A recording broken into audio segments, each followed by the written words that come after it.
With Art of Living, as you mentioned, they're in 180 countries, and the kind of impact they've had over the 42 years is immeasurable.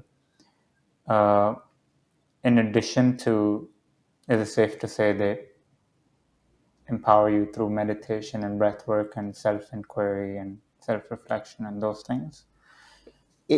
We teach mainly a breathing technique called the Sudarshan Kriya. On top of that, Is that at the core of it? that is the core of it. That is you could say that is the basics of it Yes. all. Foundation. The foundation. Right. Because it's, once you understand the breath, then you can use that to leverage off on everything else. And what the Art of Living does is that it allows you to realize that there is more and that you can give more. Yeah. So the purpose is really to equip and empower an individual to be confident in contributing back to their community in the way they are comfortable in doing. So it's not like you have to give up things to come on the Art of Living courses. No, it's a self-awareness course. It's a management course of yourself. Yeah. But it allows you to then be so present, with a presence in whatever you're doing, rather than your mind being elsewhere.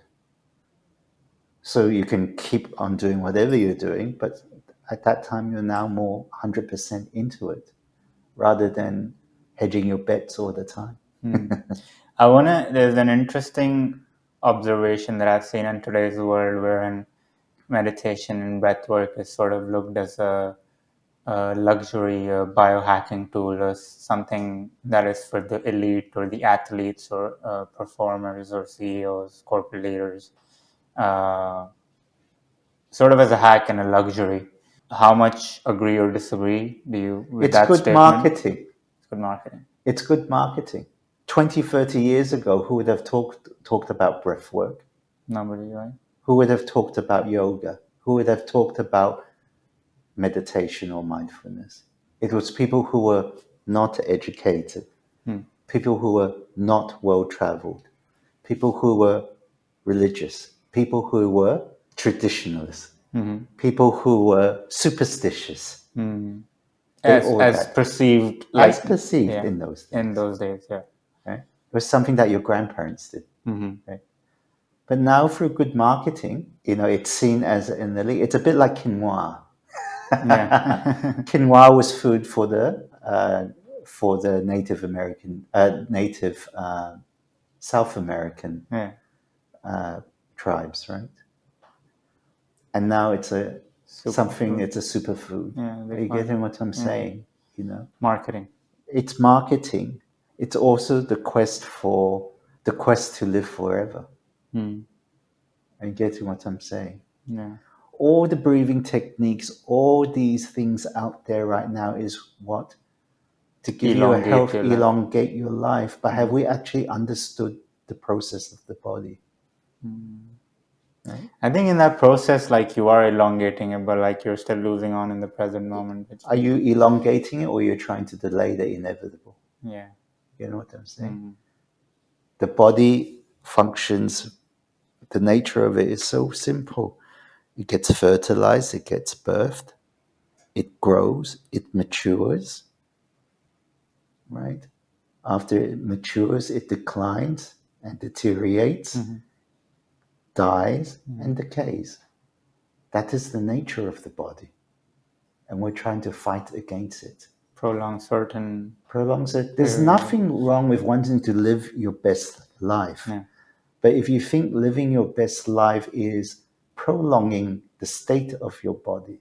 Is it like using that are you using that practice to improve your present or your future?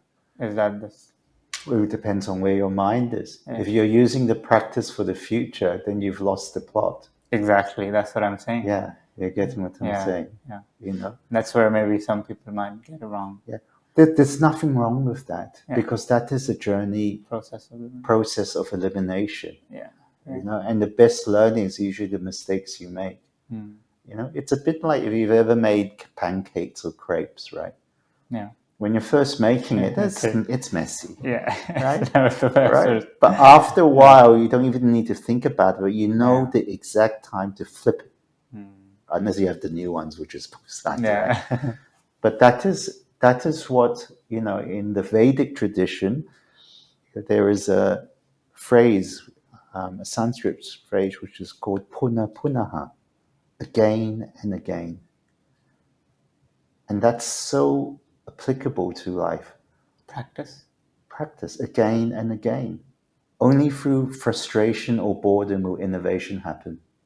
Look at the late Steve Jobs. Mm. It was out of frustration and boredom that Apple was born. Yes. Boredom Ah, for sure. yeah. Yeah. And frustration for what's not out there. I guess. Yeah. Getting? Yeah. Yeah. Yeah. So unless you do that again and again, you will not feel bored or frustrated. Until you've gone again and again, you realize there must be a better way. You're either frustrated or bored. And that is the spiritual path. Mm. That's what triggers you into the spiritual path. Either boredom for life or frustration about life. There's Teaches you no in duality between. as well, right? Of life. Duality is always there. Yeah. But You like know? your awareness of it or your learning of it in that sort of path. It's the acceptance of it. Acceptance of it. Yeah. Yeah. Because the awareness sometimes doesn't make change. Yes. Oh, yes. Yeah. Acceptance of. Yeah. It's the acceptance and to embrace it. Yeah. And that's tough. Yes. Yeah. But you need the duality in order to make choices. Mm-hmm. It's either this or that. Mm. That's duality. Mm. That's a choice. And not making choice, it's either this or that, Mm. is already duality. You get what I'm saying? Yeah. We make it too conceptual sometimes. When I've stopped reading now because after a while, the next great idea is just that the next great uncovering of what was so obvious if someone meditated.